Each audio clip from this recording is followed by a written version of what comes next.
Randy Dan's back, and his show is not that terrible now. Yeah. It's gotten progressively better. Significantly better. Hi, everybody. I'm Connor McGraw, joined by Arlen Harrow. Hey, guys. I'm here. Hunter Davenport. X-Men Apocalypse is still trash. Now you know he's really here. And Alan Muir. I want to record a song called Iron Fist Love. Try to get Method Man in. Good night, everybody. We're done. It's not going to get much more higher class than Iron Fist Love.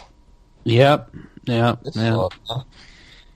Unless it was Randy Dan the Iron Fister. God damn it. Which I'll just get out of the way now. I think the show would be much more entertaining if his name was Randy Dan. Yeah. Instead of Danny Rand. Obviously. Hi, I'm Randy Dan. Are you now? I'm Randy Dan, and I like to Randy party. Dan. I like to...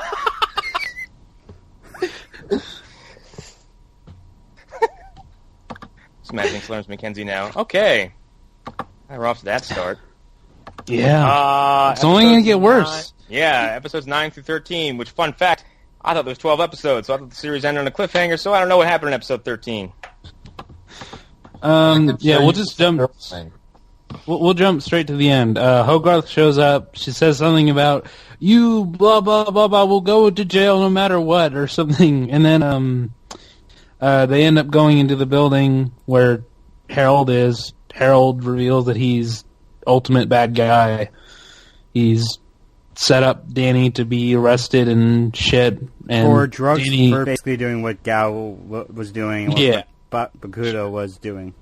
Yeah, he pinned the hand stuff on Danny, and Danny somehow makes it up to the penthouse.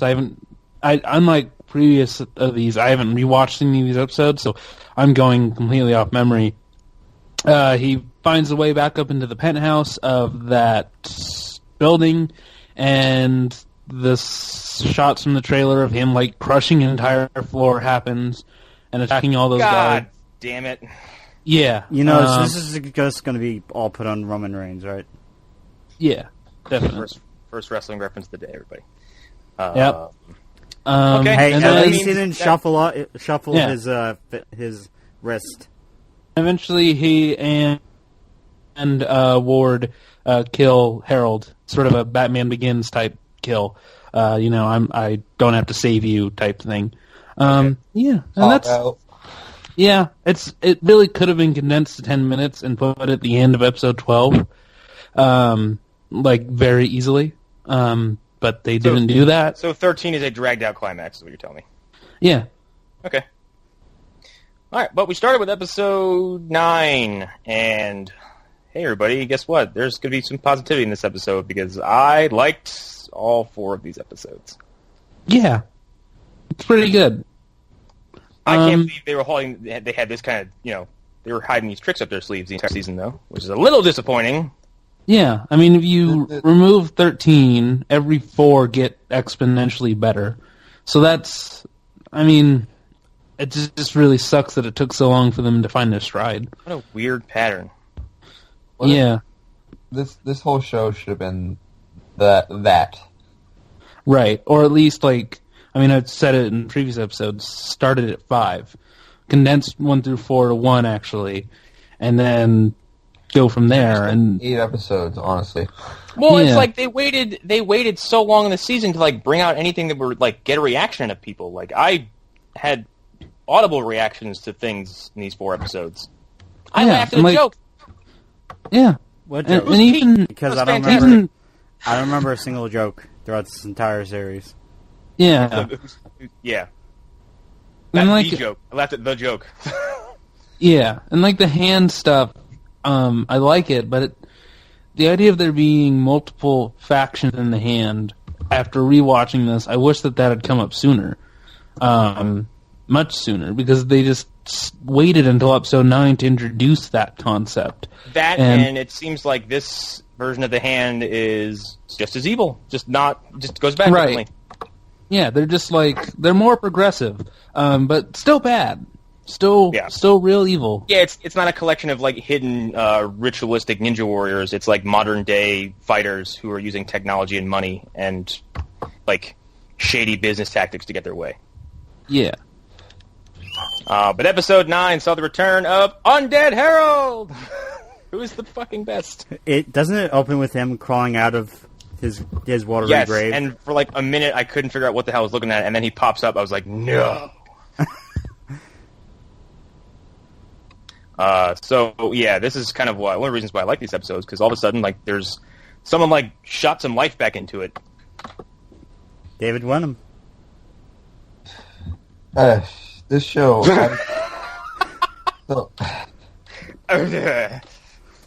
This fucking show. I still hate it. I hate everything about it. One thing I don't hate is Finn Jones, but I think that's like debatable. Like, people are going to be divisive on him no matter what. I don't think anything that happens that is his fault. Yeah, he's doing fine. I think I'm still so disappointed by this show. My friend Johnny put it, because he's just getting into it, and he kind of has similar feelings that we do. He said that there's talent there, but it's all being just misused. Yeah. Yeah. Like, why? Why is it like this? Yeah, it's all misdirected, and it's everything is underutilized. Like the fact that Davos shows up in episode 9 of this show, and he should have been here longer ago, because he's fantastic. And that's something else that happened. It's like all of a sudden things and people started to pop up that made everything come alive and feel a little more important, and they waited until almost the end of the season to do it. Mm-hmm. It almost feels like an afterthought, like a writing of the ship halfway through.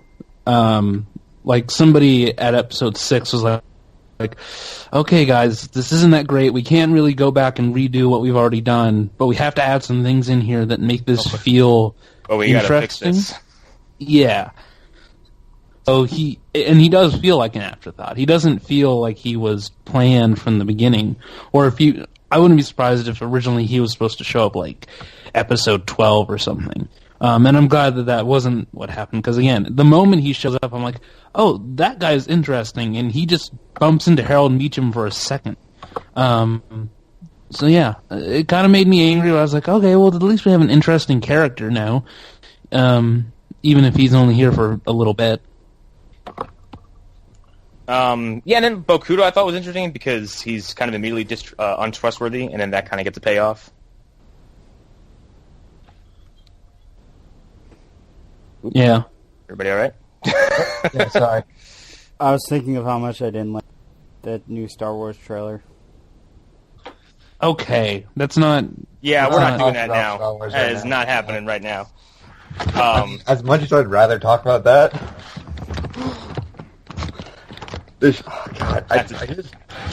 I don't want to like be overly negative about this show, but it's really like from my heart. I'm sorry. No, go ahead. I think your negativity is very amusing, because like I went into it. I think we all went into trying to like it, but like I thought I would hate every episode. In the very least, I found things that I found silver linings in, and you seem to be just the opposite. You're just like fuck everything about the show. Yeah, like if this was a Swamp Thing show, trust me, I'd be just as angry as you are. But clearly, it's like there's so much there they could have done, and then they just didn't do it. They just made this boring show with boring characters who do nothing I care about. Like, and a summation of our official benefits. reviews. Like, they just didn't. Yeah. Yeah. They just fucking didn't do shit. yeah, and I mean, I wish I could say that I felt like they were trying. I don't think they were. No, I think they lucked into the episodes being good. I think they didn't have a choice but to start raising the stakes, because if it was 13 episodes of just the same pace that we saw, like, I don't know. I feel like someone look at that and go, like, why is this the same note for 13 episodes? I mean, if it had, they would have. I don't know if they would have done this, but I feel like they would have scrapped the show at that point. Yeah, if the final product was terrible. Yeah, if it was that bad from beginning to end. And I do think that somebody came in and somebody said, "What's wrong here? Something didn't go right." Yeah, like because it feels like that. It's Scott Buck's fault. Yeah, Because yeah, he did like those last seasons of Dexter just so awful. Like, Right. I don't understand how he got this job, but he did, and this is the problem with it. I don't understand how he didn't fuck up the finale like this, like last time. Mm-hmm. Like, I feel like everything he does is so inconsistent that it baffles me that they thought this was a good idea. Well, I think this show is just the way it is because one, it had to happen, and two, I guess all the production issues. Like it's like no, it has to go through.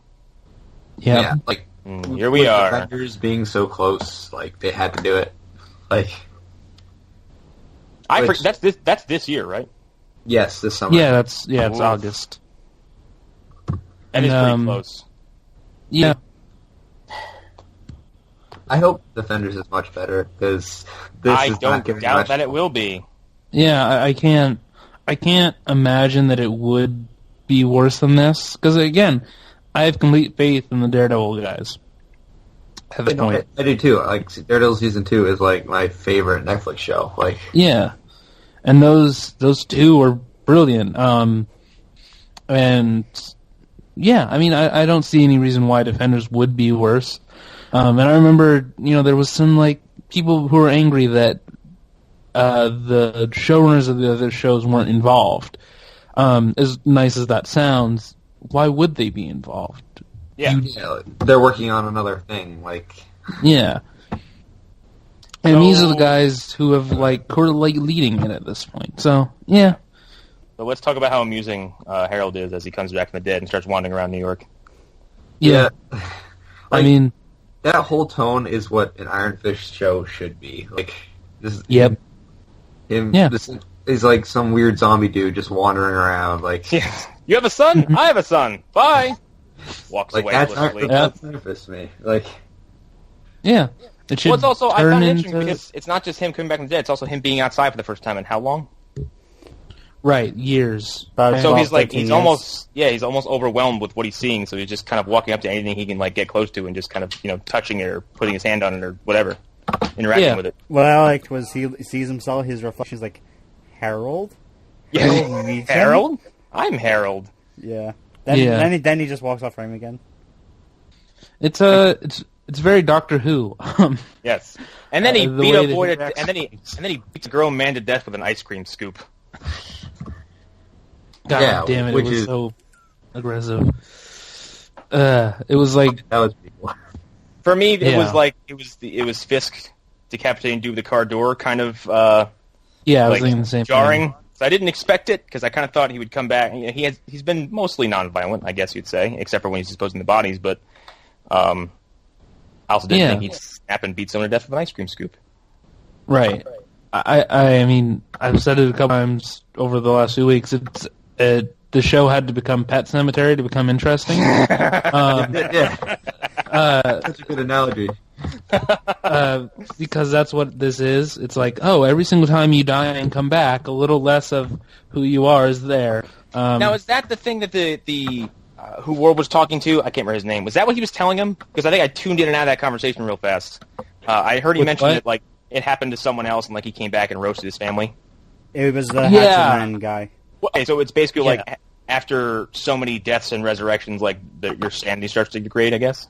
Right, and it explains a lot. It explains Nobu being the way that he was. Yeah. His sort of dementedness. Yeah. Again, it's just interesting to have this character who is degrading mentally on screen. And just the way he acts when Ward sees him again is just so creepy, so weird. I would just say he is pretty scary for a few scenes in this place because you truly don't know what he's going to do because his intentions have been very vague this entire season. That scene in the asylum. Oh yeah, that was. I'm hungry, and you and your sister's next. Yeah, that was very creepy. That was some weird shit. And Davos comes in this episode. I had no idea who he was at first because he's throwing ninja stars at a poor. What was it, like a newspaper vendor? No, it was a food truck guy. Those poor food truck people. Who he tied his hands up. So getting the brunt of the weirdness of this area of New York. Right. It would have been funny if that had been Turk Bennett. What if Turk Bennett turns out to be the main villain of Defenders? Like, God damn it. like no, Sigourney Steps Weaver out like there for half the season, and then she just like she's answering some dude in a chair, and he turns around and he goes, "I'm Turk Bennett, bitch." No, it's Sigourney Weaver reaches down and pulls the mask off her face to reveal herself to be Turk Bennett. God damn it. I love that we're totally on board, not even pronouncing him by his actual name. Yeah. Oh god. That would be great. Turk Bennett, member of the hand the whole time. You Yep. just never knew. Yeah, he was there You the never- whole time. And you never suspected. Yeah. There ain't a door alive that can hold him down. Nobody suspects the Bennett Inquisition. Yeah. That's a nice ring to it. What happened to Danny in this episode? I was too wrapped up in everything else being interesting. He kind of fades into the background because He really they kind of zoom away from him, and whenever we come back to him, it's him with Colleen, and she's like dying from some hand poison. No, Oh, she that's was- right. We got a bit of Gao this time, and Gao's awesome. Mm-hmm. Yeah, and she can take truth serum and resist that shit. Well, Yeah. let's be real. Truth serum doesn't exist, so I mean, yeah, and also she's like a nth dimensional being or something. yeah, we don't even really know what Gao is yet. I would Yeah. love it if down Gao- we find out Gao is a celestial. She's a Shatari. I mean, she probably is. I'm pretty sure she's immortal or something. I bet she's from Kunlun. Because we've seen the extent of her power, and she can do some pretty crazy shit. She pushed Danny into a wall. Yeah, and her last scene in Daredevil season 1, she hits Daredevil across a building. So yeah, she's pretty intense. And I like that she's been used sparingly in that role. Like, she's not had to do much except just kind of stand there and be mysterious. Mm-hmm. Oh yeah, Yeah. and then this ends with the this ends with Bokuto's entrance. Yeah, it does. It was No, somebody just- else who's kind of interesting. No, he actually Yeah. he showed up earlier on in the show. Oh yeah, Yeah, he did. But Okay. Shut up once. his we did. But We we didn't didn't know- know. his entrance for Danny, Yeah. at least. Yeah. His Also, it's like- introduction to Danny. Yeah. Also, his complete entrance, because now we kind of had an idea of what he's about, and this is so funny. Like this is Hate it. like this is the best episode of the show, probably, as far as from beginning to end, everything making sense, every actor doing a good job. Well, and I'm not denying that it's a good episode. I'm just saying. Right. No, I see what you're saying. And I had this conversation with, I think, you and somebody else earlier on Facebook. It's too little, too late. Like you saved 2 to 4 really good episodes for the back end of the season. Like, why didn't you do that? Why didn't you spread those out? Right. Make some peaks. Yeah, it's like having Batman and Superman fight in the last hour of the movie. You know? Yeah, in the third hour. Yeah. When you're already out of the theater. But that's BBS if talk. There was a Phantom Zone bingo. There should be now. Doctor Who, wrestling, Batman vs. Superman. Yeah. Eventually, the People versus BVS will happen, Yes. but that's for the future. Totally will. That'll be an interesting episode. I'll probably be drunk for that one. Can we? Do I might get drunk for the first time in over 8 months for that one. No, didn't you get drunk at that wedding? No, I didn't get drunk. I had a few drinks and the drinks were the problem. The gratuitous, inhuman amount of food I ate was the problem. That'll do it. And I got a little bit of a hangover, plus the fact that my body was trying to destroy itself from inside out. Yeah. Cool advice, everybody. Don't go to a wedding and eat 4 plates of food. Along with alcohol, along with champagne, along with soda, and along with 5 pieces of bread, and then cake. By That's the a lot. way, I'm not fat. Really not. I have no self-control. Back time. Yeah, where we get to see a table full of ice cream. And Yes. that scene is so only have- creepy. Can I Ah, just- you little shit. He just I wanted the bought all these vanilla. flavors. All he wanted was Yeah. vanilla. and he died for it. He died for having. I'm that type of person. No. I'm going to say, like, that's kind of rude. Yeah, but Harold doesn't react in the best. I'm not saying that Harold deserved to beat him with an ice cream scoop. All I'm saying is that if somebody brings me a table full of ice cream with a bunch of weird-ass flavors, my first thought is not going to be, oh, where's my vanilla? It's going to be, holy shit, look at all this ice cream. You know what? Right. You know what, Connor? It's not like last weekend where we were so drunk we just made pasta. We had like 3 pots of pasta. I was in Rhode Island last week, and we ate all of it, and we all felt horrible the next day. Yup. That sounds enjoyable yet terrible at the same time. That sounds like a pants-crapping day after. That wasn't the end of this episode, but this episode ended with Bokuto taking Danny and Colleen off to this weird culty compound. That is immediately, by the way. Yeah, after this SWAT sequence, which is actually not terrible. Even the fighting gets better. Yeah. Which in the next episode, episode 10, when Danny and Bokuto have a fight in that little basement, I cheered when threw his legs out from under him and Bokuto fucking ate shit through a table. Yeah, I cheered at the end of that episode when it's Danny and Davos standing back to back. Yes, that was awesome. I was like, where was this the whole season? Also, they really are attached to the idea. Everyone who runs these shows, they're very married to the idea of people fighting in tight space. Well, yeah. It's a cool visual. It's a cool. It's really easy to have a very brutal fight scene in a very concise kind of area. It's also a good way to show how skilled your main characters are or aren't. Yeah. Right. Remember in Avengers when they had their circle? They made that circle, and they immediately tried to do that on Walking Dead, and it fucking sucked. They did kind of do that, didn't they? Yeah, with hammers and other melee weapons. Wait, are they trying to say that the people in The Walking Dead are Avengers? Because there's no way. They did. Yeah, I know what he's talking about. There's this. It's gotta go against the world coral. They're more like X-Men. No, they're more Doom Patrol.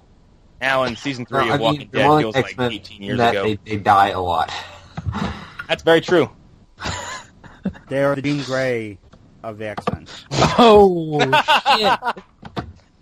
Damn. Bum, bum, bum, bum, bum. Fuck Cyclops. Yeah. Anyway, we really want to talk about the show, do we? No, I kind of do. Just to get it over with. Like I said, because there's a lot of stuff I liked. Yeah. I thought Danny's, last week. Yeah, Danny's eventual freak out on Colleen is kind of amusing because, he's... Yeah. She's, pouring her heart out to him. She's like, no, I really don't mean it. And he's like, God, you're such a liar. Yeah, it's kind of... So he's having, a Hall of Fame hissy fit. Yeah, whiny so Danny. Close to spousal abuse. Wow.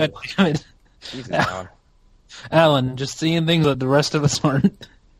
I like how Alan is unfiltered. Alan is the devil on our shoulder, everybody. Yep. Yeah. It gets real dark there in that episode. I really like the stock footage. Again, where was this earlier? The stock footage of the Chinese soldiers fighting in a previous Iron Fist. That was just so cool to me because I guess I really have a thing for stock footage. But the black suit and the 2 fists at once, and this dude just taking out dudes with AKs, showing how much of a scrub Danny is. Yeah, oh shit, Danny got to get his game up. Because that was he can only get it up in 1 fist. This guy got it in 2. He had it in 2. He was just running around, just beating dudes. I mean, yeah. But I do like the music. The music that kicks in. You're like, oh shit, Danny could become that. And I kept on thinking, yeah, but why didn't we just start with him being that? I get it. Yeah, they do treat him very kind of poorly, writing wise. Yeah, here and there, because they treat him like an idiot.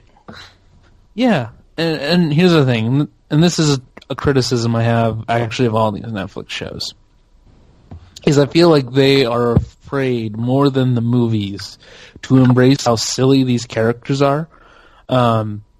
That's not to say that Luke Cage didn't do everything right by not having him in his full-on costume until episode whatever, and not to say that Daredevil should have started in that red costume and that Jessica Jones should have worn the jewel outfit.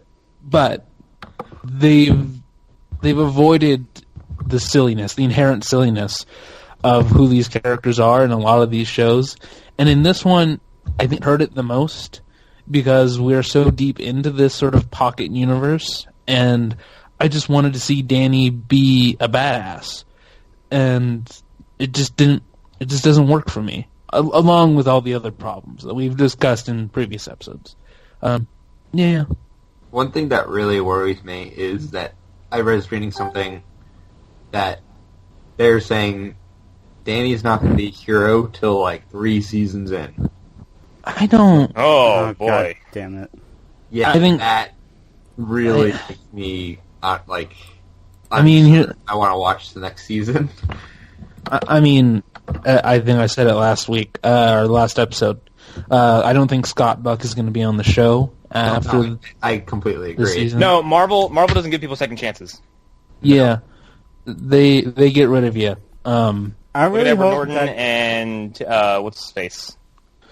Well, I mean, like Jon Favreau hasn't directed another movie after Iron Man 2. Mm-hmm. Yeah. He also that has that dude who did Dark World ever done? Like he's not. No, he did Terminator Genesis afterwards. Okay, So then, yeah, he's definitely not coming back. And he's definitely in movie jail for a bit. Well, not... mhm.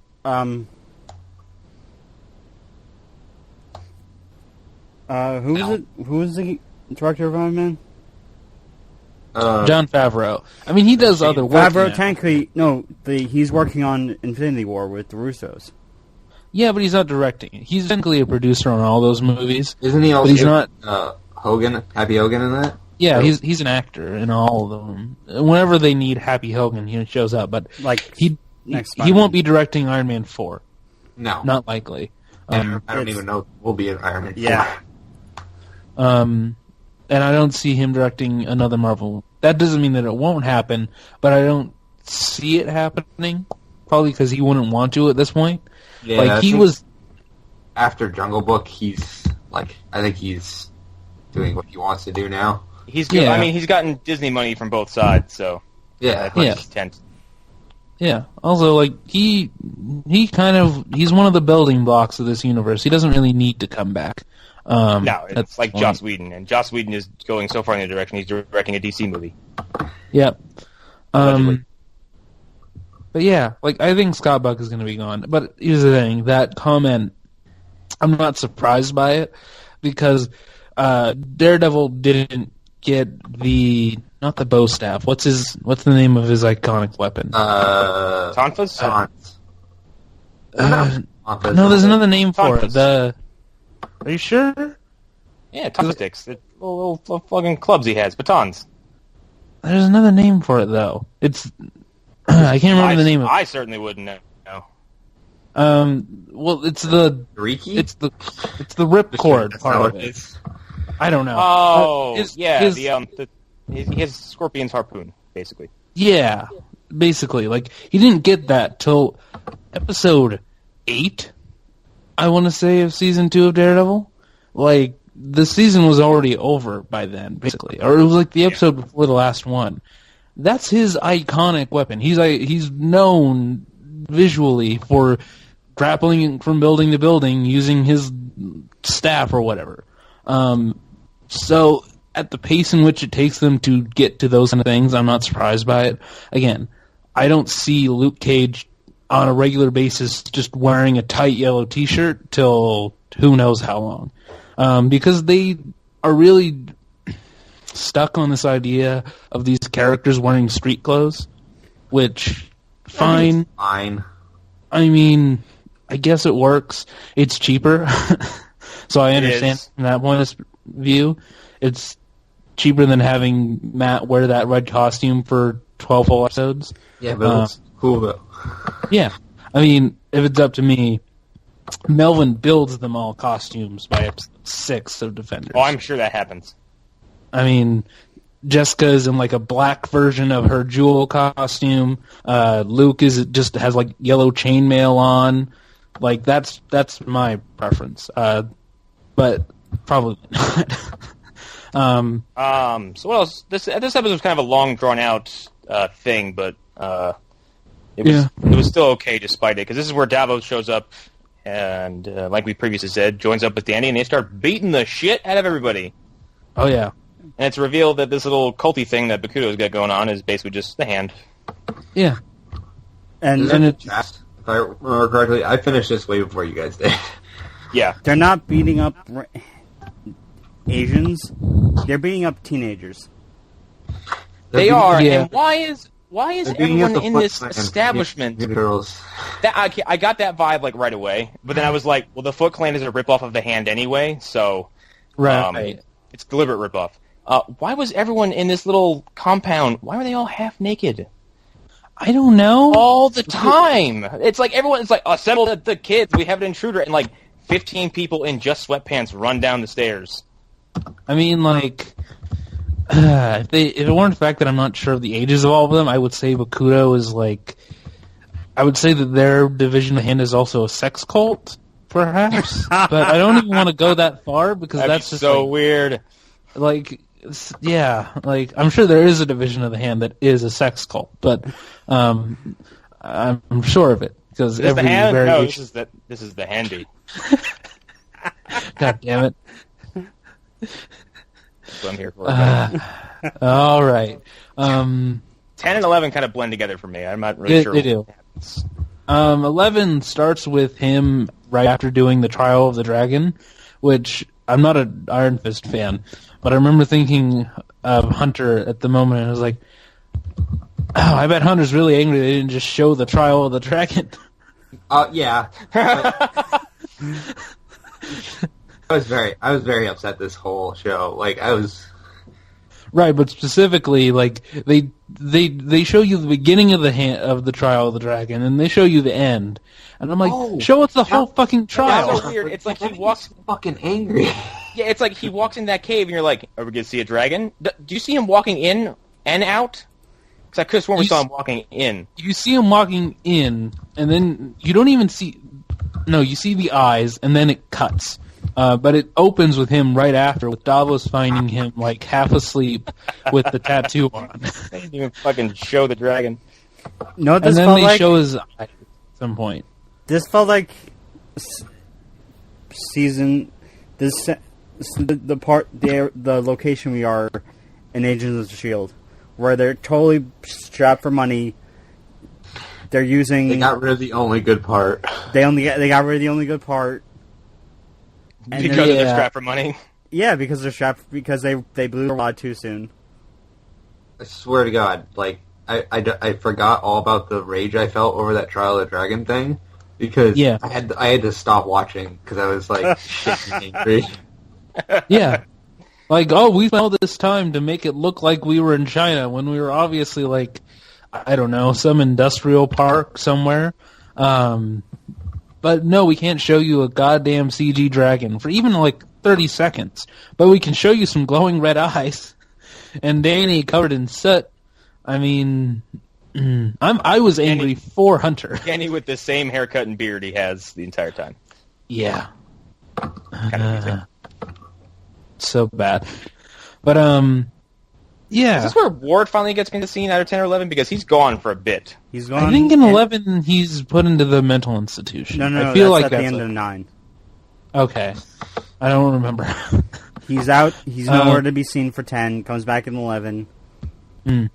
I for sure thought Joy was going to die. Okay, what happens to Joy in episode 13? Because since I didn't watch it. Nothing. No, okay, so at the end, and Alan, Hunter, maybe you can answer me. Davos. At the end, Davos she's with Davos. She's talking to him, and he's with Gao, as it's insinuated. No. What pushes her to do that? Because I didn't understand what turned her bad. Okay. I don't understand why she suddenly turned against Danny. Well, I've never understood her character from the start. Right, but it makes it seem like she turned against him. And she was very much on Danny's side. Even when she wasn't, she was still on his side, it always seemed. And I didn't understand why she suddenly turned against him. And like she has like a vendetta against Danny in the final episode. Okay, here's what happens. They're at a restaurant. Right. Hoity-toity.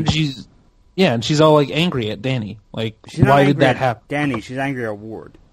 Oh, okay. I misremember it then. Because it was Ward's plan that got her shot in the first place. Is that what it was? That she got shot and she's all angry now? I mean, I'd be pissed. Yeah, and I don't think she really bought what she knew. She knew that Harold set Danny up. Mm. But okay, so she wasn't buying his BS. Mm.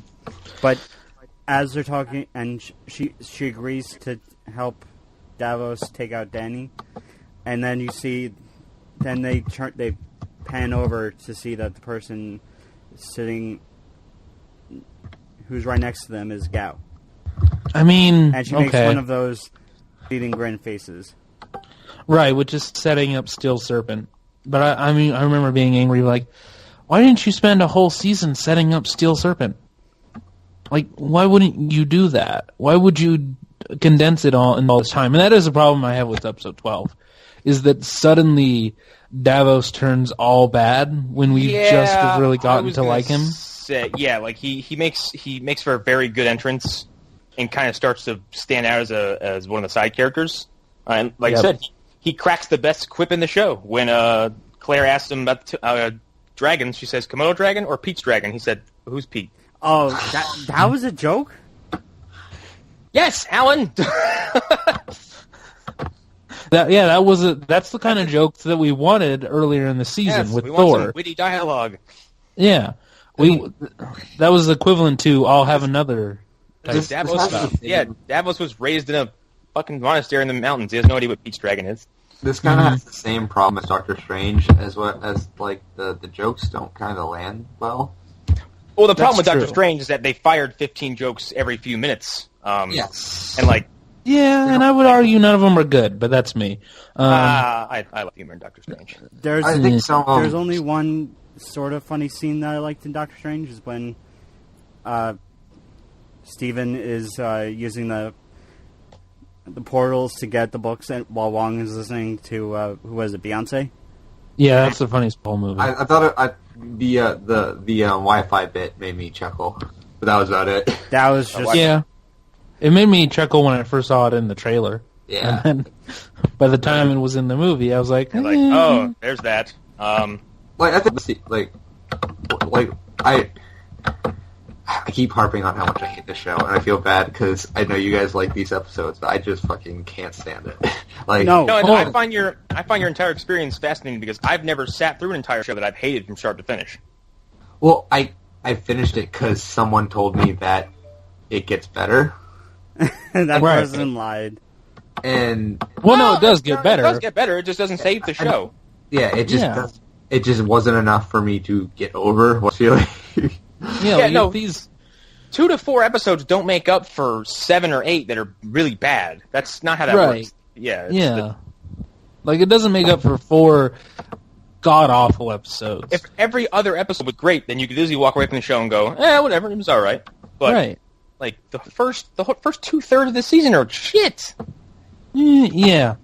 Like, utter shit, not terrible, but not great either, and then... I still stand by it. Episode 1 is unforgivable. Oh, those. I would, if I could light those first 4 episodes on fire, I would, but they're all digital, so I can't. The exact point where I started hating the show, and it was in episode 1. It's when and it was funny. I mentioned my friend Johnny before. Security guards. I mentioned my friend Johnny before, and he said like his own independent thoughts were like episode 1 is, "Hi, I'm Danny Rand. Nice try, buddy. Get out of here." Yeah, that's the whole thing. It's him entering buildings and getting turned away. Yeah, it's just like, it's not interesting at first. And then it like starts to pick up a little bit, and then it picks up really strong, and then it kind of falls apart again closer we get to the end. Yeah, it does whimper. I mean, like, comparatively speaking, from, like, I guess the beginning of, like, the rise in quality in, like, episode 9 to the end of episode 12, like, yeah, the quality kind of, like, it calms back down. Yeah, it really does, like, because they start to set up an actual story and have characters that are interesting, and then because it's taken them so long to do that, they have to condense the ending part of that. If Davos and the Hand and all this stuff had even started 2 episodes earlier, and everything else before it had been condensed, this whole show is like way better than it is. Because they have more time to work out these characters, for Davos to turn bad, for us to stop trusting Bakuto, because instead of having it be revealed in one episode that Bakuto is the head of his own part of the Hand, you have episodes of like, wait, is this a good guy or is this a bad guy? Who is this? But no, he turns almost instantly. Yeah, and he kind of gets away with the way that he talks, and the way that he, and with the way that he references Danny when Danny is out of the room, and it's so obvious. Like 30 minutes into the episode 10, I was like, oh, they're the Hand. They're 100% the Hand. They're either the Hand or a breakaway. Like I said, it doesn't help your character. It doesn't help you when you're talking like Blair from The Thing upon your introduction. Like post transformed Blair, where he's like, "All right, now, let me come inside." And also, I'm not an alien. What gave it away that it was a Hand? It was like, okay, so are these guys the Chaste? Why wouldn't they just say we're the Chaste? Why wouldn't you introduce yourself as the Chaste immediately? Oh no, these are the Hand. Secrecy. Like, it just gets bad. Or like a modern breakaway sect of the monks that raised Danny. Like, oh, we were kicked out of Kunlun for wanting to actually fight and actually go after the Hand. Too progressive. Yeah. But no, they didn't even come up with a good cover story for who they were. Like, they didn't pretend to be the Chaste. Yeah, Danny figures it out, and they're just like, well, that cat's out of the bag. Yeah, so I had problems with it. But if they had more time to develop this stuff, they could have said, oh, well, we're this, and we're not actually the Hand. Or, or even... They cram like a mid-season arc into 2 episodes. Yeah, and it's obvious. It's still better than it could have been. Because, again, there is a version of the show where it's just 1 through 4 for the whole season. And I wouldn't have been able to watch it for this. Kill me. I would have said, this is our exception. We'll go into Defenders having no idea what Iron Fist is. But I'm glad the show picked up, though. I guess. I'm glad it didn't, I didn't want to walk away from this going, like, fucking sucks. I have, like, people on my Facebook feed who are like, no, I like it. It's pretty good. In the back of my head, I'm like, how? And then these episodes happen, and I was like, all right, there is something to get out of this. Yeah. I mean, it gets better, guys. We swear.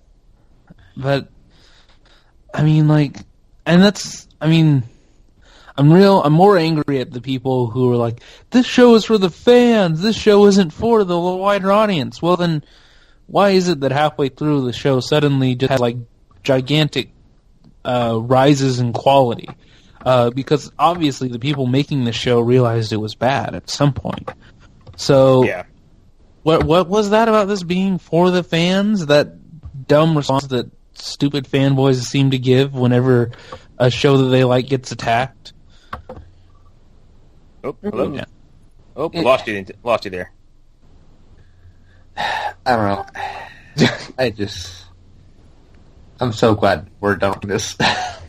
Same. So we actually got a payoff to something we saw earlier in the series. Sorry, guys, I'm having a slight connection. Okay, I think I'm alright. Hey, what would that be, Alan? Remember when Colleen is training those people?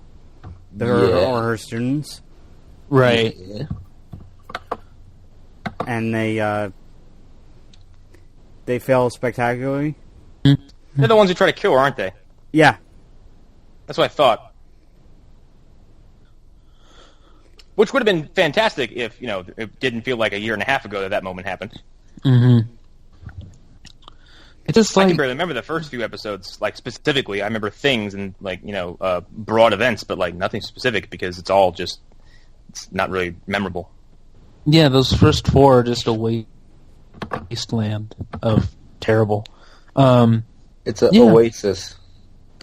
I mean, and this show, I will say this, like I said, the fact that they had the forethought to say, okay, let's do some course correction, that's admirable. So I guess extra points for that. I mean, and Claire Temple, I mean, she's been definitely the upside of the later half of this season, of this show. And it's very clear that, like, when you add Claire Temple, the show just gets better, probably because of Rosario Dawson being... Yeah, who elevates, like, most of what she does. Yeah. But again, like, the show, all the problems, they don't go away, they just become less noticeable, which is a problem in itself. Yeah, I don't know. Like, I don't really have many thoughts about it, because I think we're all very bored. I mean, yeah, and like, and it's this point, like, yeah, we talked about a few good episodes, but if again, overall, this doesn't save the show. Yeah, like, still not a fun experience from the start. Yeah, like episode 11, nothing happens. There's a whole episode of just nothingness and setup for setup's sake. I mean, I will say the stuff with Rosario and Davos is funny. Him not having had pizza, that's fine. There's some really good character development stuff. Colleen sort of having that argument with Danny on the rooftop. But it's just Danny like... still being a belligerent child. Yeah, but it's like, I'm tired of whiny-ass Danny. I'm tired of whiny white boy. That is a huge problem, and it's what I could say about the writers, like, not treating him very fairly. He is written like a brat sometimes. Yeah, like a really bratty child. Yes, and who does not know any better, regardless of what, his position in the show. And it's weird when people point out, like, flaws in him that aren't... They don't benefit his character by him, like, facing them and, acknowledging them and fixing them. Like, people point out and go, like, yeah, you kind of run into things and you don't make a good plan. And he's like, yeah, okay. Yeah. And there's stuff in here that's good, but it's like, some of the stuff that I liked most, it's set up for other Defender stuff, and it's stuff that I was inclined to like already. Like the fact that, this Division of the Hand does still suck out people's blood, which is a great thing that they brought up in Daredevil, and that seems to be a thing that the Hand does. But again, it's just stuff from other shows that's bleeding in. Rosario Dawson is a traveler from show to show, bleeding into this show. Yeah, she's the Netflix Nick Fury. Yeah, and something again, I never got a clear answer on. There's a scene where she gives Danny a shirt, and he says, "Is that a bullet hole?" And I was like, "Yeah." Was that really one of Luke Cage's shirts? I feel like that was one of her shirts. If I had to guess. Or it was a shirt that he borrowed, but I don't know. Like, she's gotten pretty beaten up during these shows. Yeah, like, but I mean, maybe it was. I don't know. It is interesting. She has grown as a character, and she's become a very different character from who she was when she was introduced. And I like that, but again, that's just the nature of her being in all these shows. That's not this show. And it's like a happy accident that this show happened to be in the same universe as these other shows. It's just... It's so frustrating that the show can't stand on its own. Because that is the great thing about the other shows in this universe. Luke Cage stands on its own. Yeah. Despite my problems with Jessica Jones, it stands on its own. Daredevil obviously stands on its own. This show does not stand on its own. And I'm, like, just hoping that they make some sort of announcement about a replacement showrunner. Because I want to be excited about a season 2, because I I do think that they set up enough things here that could be good in the future. Yeah, Davos is clearly being set up to be the villain of the next season. Right. And he's great. And he's more than likely popping up in Defenders, because I think they're gonna assemble, whoever they have. Right, and as far as bad guys go, I wouldn't be surprised me if we see Fisk, even for a moment. Yeah, and I get the feeling that Defenders is going to sort of do a Lost thing, where there are 2 episodes devoted to each character, where each character is like the main character, until the finale, where it really is like them becoming a team together. So like there's 2 episodes where it's really Matt's story, and there's 2 episodes where it's Jess's story. There's 2 episodes where it's Luke's story. We're definitely going to get some things with Matt, because is Danny still in legal trouble at the end of episode 13 or not? He's not. No. Okay. Luke is obviously going to get assistance from Matt. Yeah, Matt's going to be his lawyer. I've theorized that Jess has been hired by Matt to gather evidence on Luke's behalf.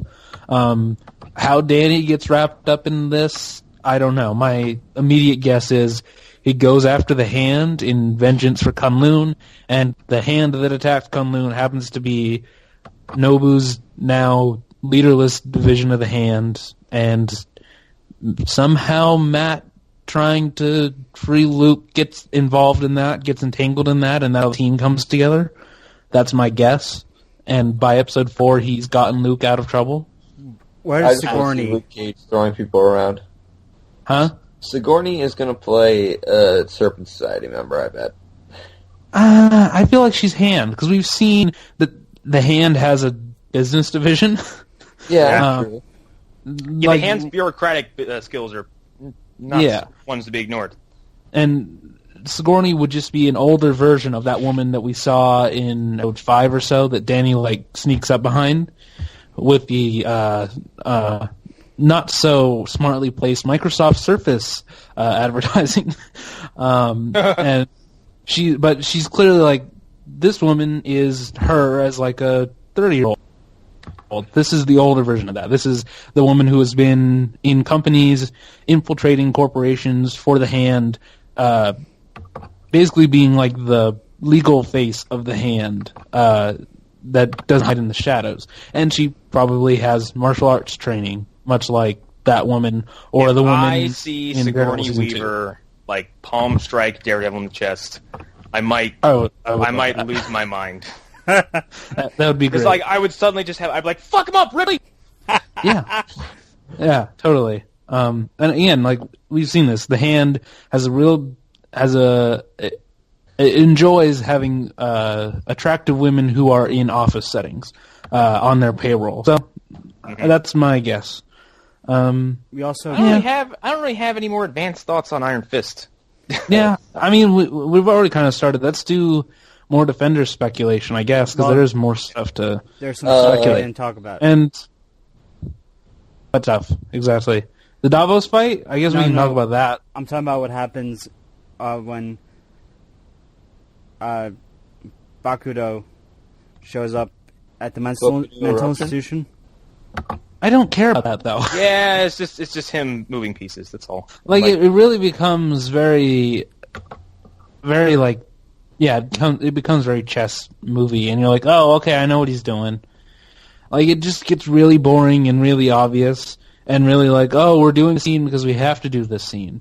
Not because it's an interesting scene, but because we have to for the story to move forward. And for all intents and purposes, Hokuto shows up with, I have the magic drug, and then pushes into his IV line, and then he's gone. Yeah. It it gets annoying. Meh. Yeah, it really is meh.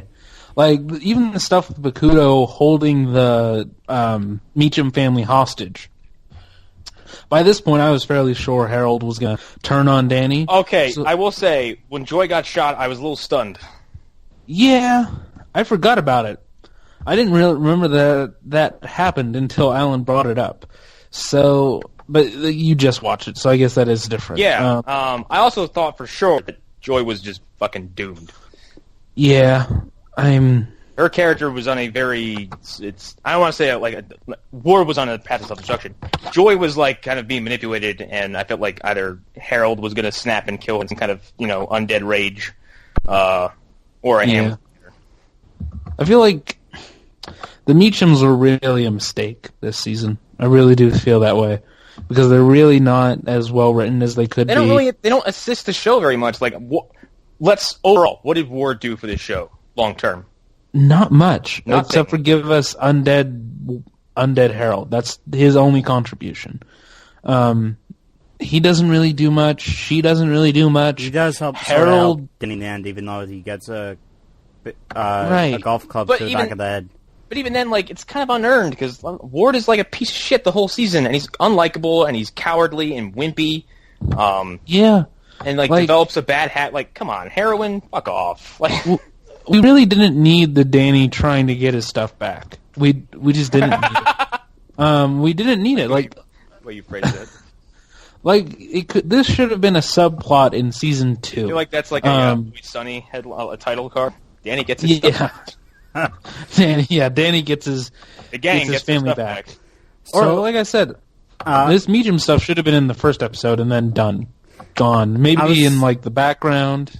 I don't know. Something I was thinking about during speculating or during my time watching it today, because even though it was only about 2.5 hours, it felt like 8 hours because I turned on. See, that's how I knew the difference between a good episode and a bad episode, because the 2 good episodes that were back to back happened in a breeze. I was like, oh damn, we're done already? All right, on to the next. And then anything else that was bad, it felt like a fucking eternity. I started episode 9 at about 12:30ish, and finished episode 13 at 9:30. Yeah. Woof. It's real slow, and it feels slow. It slows down and it becomes unwatchable at some point.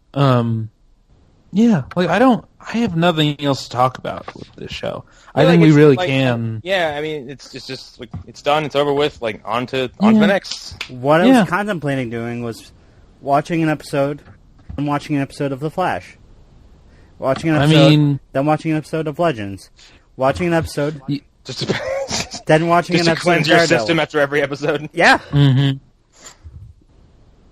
Yeah, I don't know. We could have done, and this is my preference. You could have watched an episode of this and then watched an episode of Daredevil, and then gone back to this, and then an episode of Daredevil. That's what I would have suggested. Yeah, all those episodes of Daredevil being from season 2. Yeah. Yeah.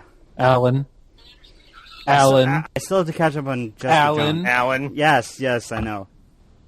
It doesn't matter because they're not in order, because unfortunately nothing from Jessica Jones affects Daredevil season 2. Yeah. Unfortunately. That's another problem. These shows aren't as connected as I'd like them to be. The only connection is a passing mention of of an event that took place. Or Claire. In regards to Gal, like, Claire, it says, like, all these people you hang out with, Daredevil, Luke Cage, Jessica Jones, like... Yeah, I like that stuff. I liked Gal bringing up the universe, and Gal being situationally aware, and knowing that there are other people out there who are kind of weird that are walking gifted. through New York. Yeah, I like that, I guess. And I do like that they call Daredevil the Devil of Hell's Kitchen. I still think that's a really cool name. Well, no, Gal called him Daredevil. She referenced him directly as Daredevil. She did? Mm-hmm. I remember being Devil of Hell's Kitchen. She totally dropped his actual name. Huh. Oh, that's great. Yeah, it's interesting. I don't know, like, I'd rather talk about, like, speculation and shit of other Netflix shows at this point. But I will say, Scott, I have a message for Scott Buck. If you fuck up Inhumans, I'm coming after you. I have another message for you, Scott Buck. I don't care, so do whatever you want. You're dead to me, Scott Buck. I don't care what you do. I'm not watching Inhumans because I really don't care. Oh, wait, it's a spin-off of Agents of S.H.I.E.L.D.? I don't give a fuck. Sorry. Oh, yeah. No, it's not. Yeah, it is. No. Apparently it's not the same universe. They announced that this week. What? Yeah. Oh, or now I extra don't fucking care. Right. Wait, what? Or if it is Not the in same MCU, universe, there's not going to be a kiss my crossover. dick. So even if it is in the same universe, AOS characters won't show up, and they won't mention other MCU events. Oh my god. Yeah. So It's going to be the Supergirl of Marvel. Guys, it's all connected. Yep. Punisher got Punisher wrapped, and he does have his skull outfit, so... That's good. I saw that one. I only saw one image. It's so low on my radar, and like every time something pops back up for it, I'm like, oh yes, this is happening. Yeah, like we haven't heard really any updates in a while. When it starts to creep up on me like Stranger Things did, I'll be really happy. There's a funny thing about Punisher. What? Yeah. There's a funny thing about Punisher. Okay. His villains are sort of...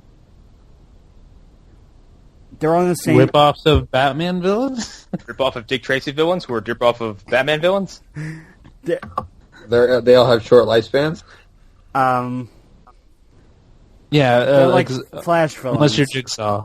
Oh, you mean like they're Monster of the Week villains, you're saying? Yeah, they're very low-tier, low-list villains. Well, I mean, like, if you just follow by Punisher Max logic, like, all the villains in Punisher Max are people he very quickly disposes of, and the villains are never really necessary, like, the meat of the story. I'm talking about... It rolls around Frank. Yeah, I'm talking about, like, something like, Welcome Back, Frank. I mean, like, again, like, if you're not Jigsaw, you're basically dead. Yeah. I don't even know any actual Punisher villains, like, outside of Jigsaw, and I love the Punisher. Yeah. And technically Fisk is also a big Punisher villain. So if you're not them, you're gone very quickly. And the only one I know of was in Punisher and Wolverine, not versus Wolverine, and Wolverine, was this dude with a bunch of scars on his face who Frank shoves a combat knife into his throat at the end, and I can't remember his name. Yeah. Like, you send other characters' villains to Punisher to kill them off. You guys know about Bushwhacker? Nope. Oh man. I know of Bushwhacker. I know about Bushwhacker, too. He has a gun for an arm? Yeah. And his horrendous render in the fucking game. Where he looks like a fucking late era like 99 character model in an Xbox 360 PS2 title. And then Punisher just tears his arm off. He's like, I'm disarming you, and then like casually, with no effort whatsoever, rips his arm off. Pulls it a little bit. Yeah. He just kind of tugs on it and it comes off. What are you doing? How did he fire it? How does he fire that? Because he's like Mega Man. I can't explain to you how Mega Man fires his gun either, so we're at a loss here. Isn't Mega Man a robot? He's a robot. And this is a preview of Video Game Hour. Coming soon. I think about Bushwhacker a lot. Quote Hunter Davenport. Yeah. Yeah, like Frank looks cool. It looks like he's wearing that skull a lot. Although a lot of the stuff that I've seen suggests he's going to have like a low-key mode, because there's been tons of set photos of him with a giant beard on. So that's fun. But, I mean, at least he's actually wearing the skull, because, again, the pace of these shows, they really like to stay away from the goofiness. But again, I'm glad he has the skull, at least. And this show, I really can't wait for it. I really hope that they release it this year, because I think that they should move to a 3-show-year schedule, but I understand if they don't. It looks cool. I'm excited, but after this Iron Fist stuff, I'm not sold on. Wait, when all did the Jessica Marvel Jones stuff. come out? That was the second show that came out. Last year? If so, because Daredevil season 2. No, a year before. It's last year's Luke Cage. Yeah. Wait, so Daredevil season 2, Jessica Jones, and Luke Cage didn't happen all in the same year? No. Okay, so Okay. I know, because I'm weird, I know this down to the T. Daredevil season 1, April 2015. Jessica Jones, November 2015. Daredevil season 2, March 2016.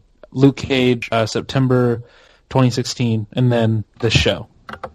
Oh, yeah, I remember that because Halo 5 came out around the same time.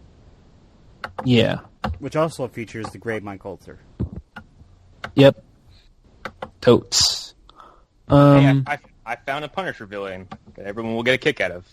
Because everyone remembers very distinctly for one thing. That guy's Harry Heck, and he's a dude in the Punisher 2004 movie who sang in the diner. And that's all. They used They used In Time for a match for an Undertaker match. WrestleMania's one of them. What's the weirdest place to pull a song from? Like, I'm going to pull this original song from a Punisher movie. Well, they did pull a song from that for the WrestleMania 20. I'm looking at the picture of this guy with a gun for a hand, and I want to shoot myself. And Connor wrote, "Are you fucking kidding?" That is the dumbest fucking thing I've ever seen. I love how his flesh kind of like folds around the barrel. Yeah. Like his fingers are suppressor. Like, what is the point of that? He looks a little bit like Cable. Kinda. If Cable was shit. No, the hair. He looks so Layfieldy. Or Liefeld, whatever the I think he was created by Rob Liefeld. God damn it. I think he was. Don't call me on that. All right, come on. Let's stop with the Liefeld witch hunt. Let's calm down. Fucking sucked. Okay, goddamn. But yeah, again, Defenders. Everything I see from that looks cool. Hasn't been any updates recently. But I'm still excited does about Punisher show up in Defenders, like, at all? Nobody can confirm or deny that, it seems. My theory is that he shows up in, like, the last episode as, like Matt calls in some favors or something, or somebody does. Because they do suggest that he will show up again, that Matt will show up in Punisher at some point. But I don't think he's going to be in Defenders, because I get the feeling that... I feel like he would really unbalance things. Yeah, and I mean, I think he would tip things in the Defenders' favor because something that as we've learned, he has. If you have guns, and if we've learned anything from Hunter's favorite, he's like vigilante. He has a gun, so he's better. Better, but a much better costume, better weapon. Yeah. I don't know, but Defenders still looks good, I guess, even with Danny kind of sucking, because Colleen... I think he's going to be infinitely improved in Defenders, just because the people who were handling. No, I don't think Danny's character's the bad part. I think Danny made some bad decisions in Iron Fist, but it's like... Yeah, and I don't think Finn Jones was directed particularly well. I don't think he had good material to work with in this show. He had I'm sorry, cookie. I know, bad etiquette, but... He had a very Hayden Christensen kind of feel. Yeah. I don't like sand. It's so coarse and it gets everywhere. God damn In the sense that, like, I think him and Natalie Portman both came out and said, like, they were better takes of what we did, and those are the ones that George picked. I believe the ones you see, those bad ones, are the ones George picked. And I believe there probably are better takes of Finn. Yeah, like, a little below where he is in some scenes where he's acting like a big giant puss baby. Right. I think there was probably scenes where he was a bit more reserved, and Scott Buck's like back there going like, no, more. Right. Or whoever's directing these episodes. I mean, every episode is a different director.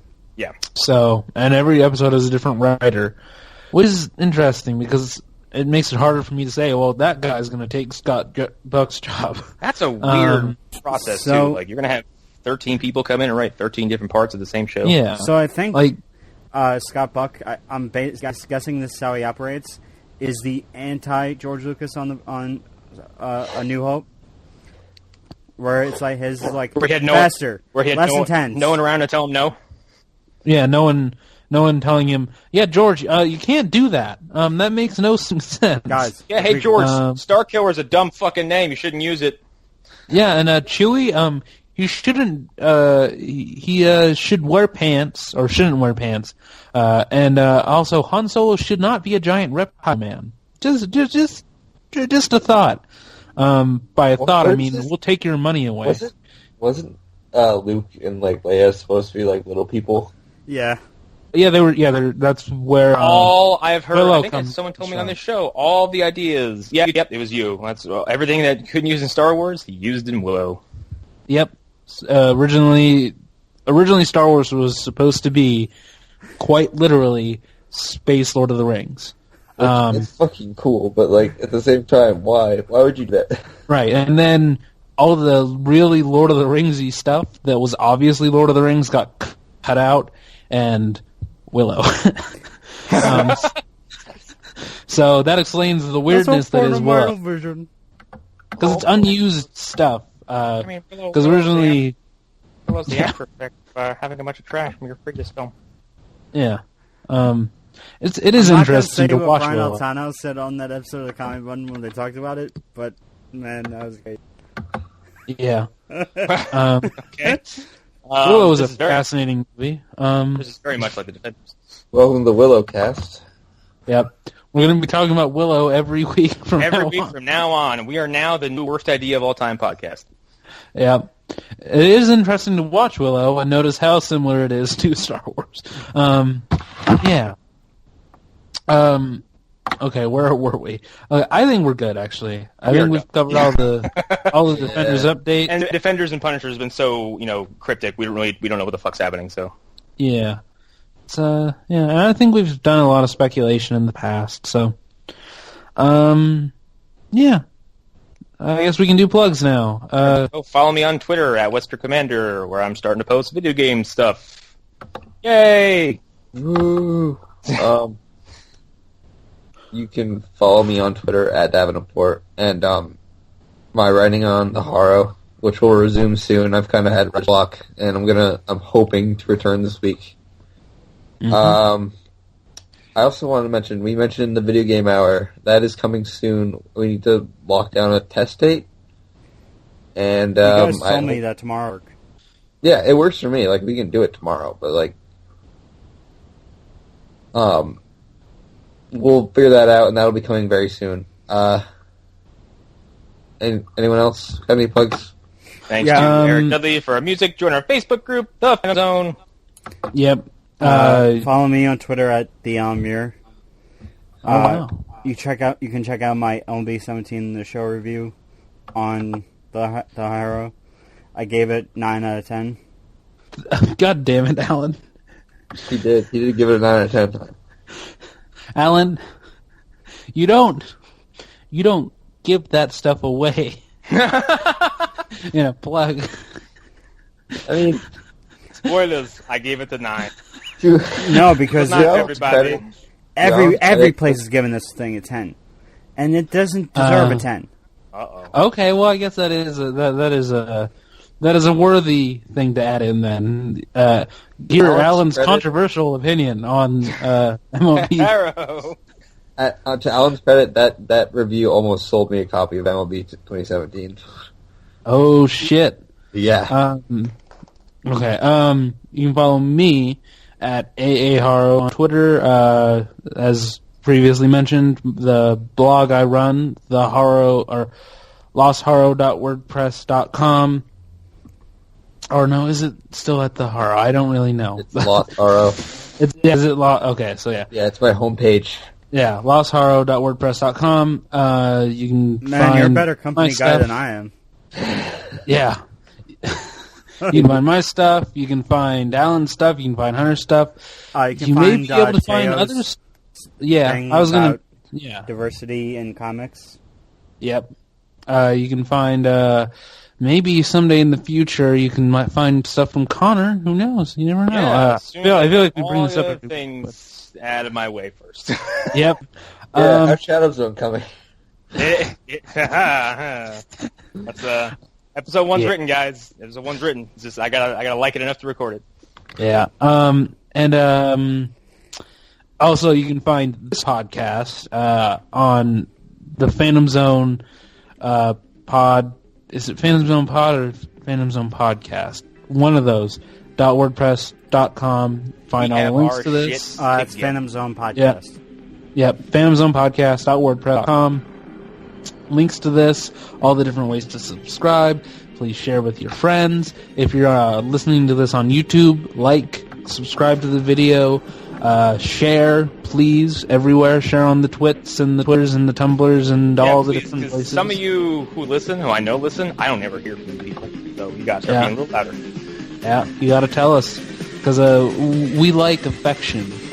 We're very needy people. Federation I've been having sustained. a rough couple weeks. I need this validation. Right. Yep. And I think we're good. Bye. X-Men Apocalypse sucks.